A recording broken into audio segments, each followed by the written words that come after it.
Welcome back, everyone. We know it's been a bit since our last discussion. Thank you all for joining us again. Before we get started, though, we do need to give a content warning. This case we're going to talk about involves the death of a child and details about sexual assault. So please keep that in mind as we move forward if that's something that you're sensitive to.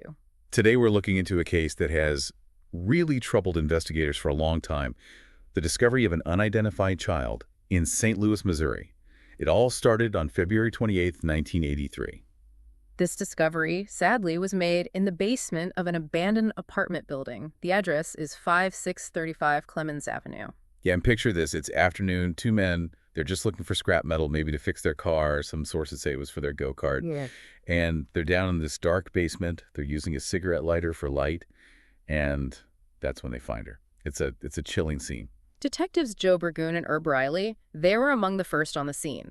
Now, initially, they thought the victim was an adult, a terrible mistake. But once they got a closer look, they realized it was a child. A young black girl, somewhere between 8 and 11 years old. And the details are just heartbreaking. Found face down, naked from the waist down, hands bound behind her with red and white nylon rope. And only one piece of clothing, a yellow V-neck sweater, soaked in blood. Here's a crucial detail. The sweater, it didn't have any tags, so no way to trace it back, to a store or a manufacturer, nothing. It's interesting. Some sources mention the red fingernail polish she was wearing as being kind of messy, like a child might have put it on themselves, Others say there were 2 coats of polish, and one source even mentions purple polish. But the most disturbing detail, the one that's made identifying her almost impossible, is that she was decapitated, and her head never found. Yeah. To add to that, they found mold growing around her neck, which to the forensic experts meant that she hadn't been dead for very long. Some sources say less than 4 days. Others say within 5 days of being found. And during the examination, they discovered something else. She had spina bifida occulta in her sacrum. Now, it's a birth defect, relatively common. The spinal column doesn't close all the way. A lot of times you wouldn't even know someone had it, no outward signs.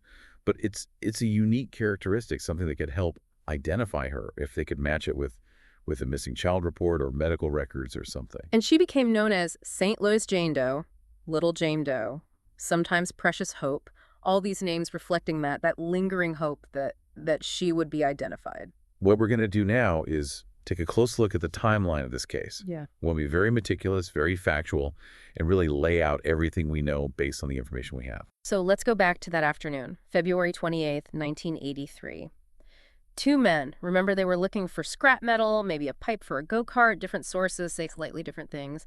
But they're in that abandoned building, 5635 Clemens Avenue in St. Louis, and they make that horrifying discovery. Detectives Bergen and Riley, they arrive at the scene, and as we said, that first impression, they thought it was an adult. A mistake that probably weighed on them, I'm sure. And then the more detailed examination revealed the awful truth. This young girl, 8 to 11 years old, she had been sexually assaulted. They determined she was strangled and then decapitated. And the weapon, they think it was a large blade, maybe a carving knife, maybe a machete, or even an axe. And the lack of blood at the scene, that told investigators right away that she wasn't killed there. She was killed somewhere else and brought to that basement. And her stomach was empty. She hadn't eaten in a while before she died. They brought in experts from the Missouri Botanical Garden to analyze the mold growing on her body. And they estimated, based on that mold, that she died within 5 days of being found on February 28th. And there's another detail about how she was restrained. They found red nylon cord around her wrists, in addition to that red and white rope that was binding her hands. Police did everything they could to collect evidence. Fingerprints, footprints, they took DNA samples, but without her head, they couldn't use dental records and they couldn't do a facial reconstruction. 2 of the main ways they identify victims. They even sent her sweater to a psychic in Florida, hoping maybe they could get some clues about her identity or what happened. But the sweater was lost in the mail. A piece of evidence just gone. With no real leads and months passing, they had to lay her to rest. December 2nd, 1983, she was buried in Washington Park Cemetery. Just a small group of people were there, mostly the detectives who worked the case and some reporters. And there were these 4 empty chairs at the graveside. Such a powerful image, you know. No family, no one to claim her, she was alone. And that was about 10 months after she was first found. At first, her grave didn't even have a marker. It was just an unmarked grave. But in May 1984, a local monument company, they actually put up a headstone for her.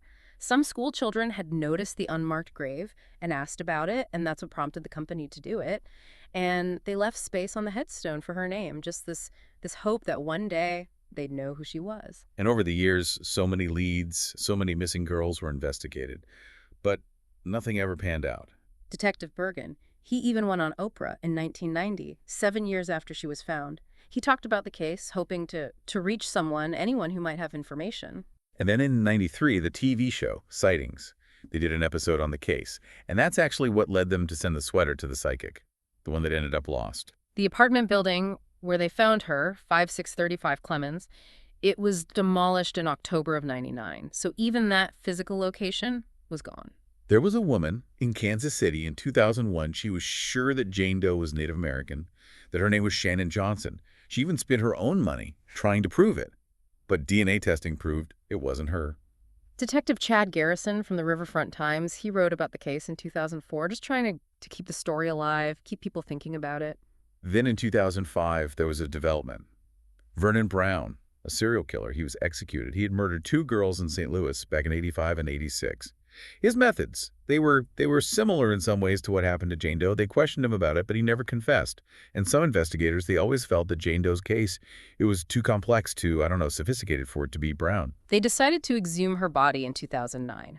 Forensic technology had come a long way, and they hoped to get new information from her remains. But when they went to exhume her body in June 2013, they couldn't find her grave. The records at Washington Park Cemetery, they were a mess. They eventually found her using photos from the original burial. But in the spot where her grave was supposed to be, they found 3 other bodies. It's just tragic. They did manage to do some isotope testing in 2013. You know, that test that looks at the elements in her bones to try and figure out where she might have lived. But the results, they were conflicting. One lab, the Smithsonian, they said it could have been Minnesota, Wisconsin, Michigan, Indiana, Ohio, West Virginia, or Pennsylvania. In another lab, University of North Texas, they said no, it's more likely Texas, Louisiana, Alabama, Georgia, Mississippi, Florida, Tennessee, North Carolina, or South Carolina. And then the National Center for Missing and Exploited Children, they had a different list. Pennsylvania, Ohio, Michigan, Minnesota, Wisconsin, Indiana, and West Virginia. So, frustratingly, no clear answers there. She was reburied in February 2014, this time at Calvary Cemetery, in a section called the Garden of Innocence. It's a place for unidentified and abandoned children. And they gave her a Catholic burial, and they named her Precious Hope. A lot more people attended this burial than the first one. In 2019, the St. Louis Metropolitan Police Department's cold case unit, they actually had a room dedicated to little Jane Doe's case. They had been operating for about 1.5 years by then, and this just shows how committed they were and still are to finding out who she is. And there's a documentary, came out in 2022, Our Precious Hope Revisited, St. Louis's Little Jane Doe. They interviewed the detectives, other people involved in the case. And one interesting thing, they said that the teenagers who found her, they actually lived on the same street as the abandoned building, which is different from some of the earlier reports. And through that documentary, they used familial DNA, and they found a potential relative. But she refused to cooperate, and she deleted her online profiles. Another dead end. 2023, someone on Reddit, username Finding Janetta, claimed that Jane Doe was their sister, Janetta Brooks, who disappeared from Indiana in January '83. They even gave a birth date that would fit the age range and said their father had connections to Terre Haute, Indiana, and St. Louis. And some relatives of the father, they even said they hadn't seen the child since around Valentine's Day of '83. It sounded really promising. It did. But then Finding Janetta just stopped communicating. No more posts, no replies, and everyone thinks it was probably a hoax. Such a shame. It gives people hope, and then it's just ripped away. The police, they put out another call for information after that. And Parabon Labs, they've been working on the case using genetic genealogy, so there's still some hope there. Right. It's not over till it's over. But after more than 40 years, she's still unidentified. Her DNA's in the FBI's CODIS database, but no match yet. It's amazing how dedicated the investigators have been on this case. And the community, too. Everyone wants to know who she is, wants to see her get justice. Even though they've lost some crucial evidence like the sweater, and of course without her head, it's made things so much harder. And the isotope testing, while it gives us some ideas, it's not definitive. It's frustrating. But there's still hope.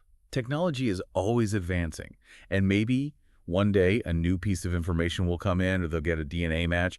Anything is possible. And those efforts to give her a proper burial, to call her Precious Hope, it shows that people care.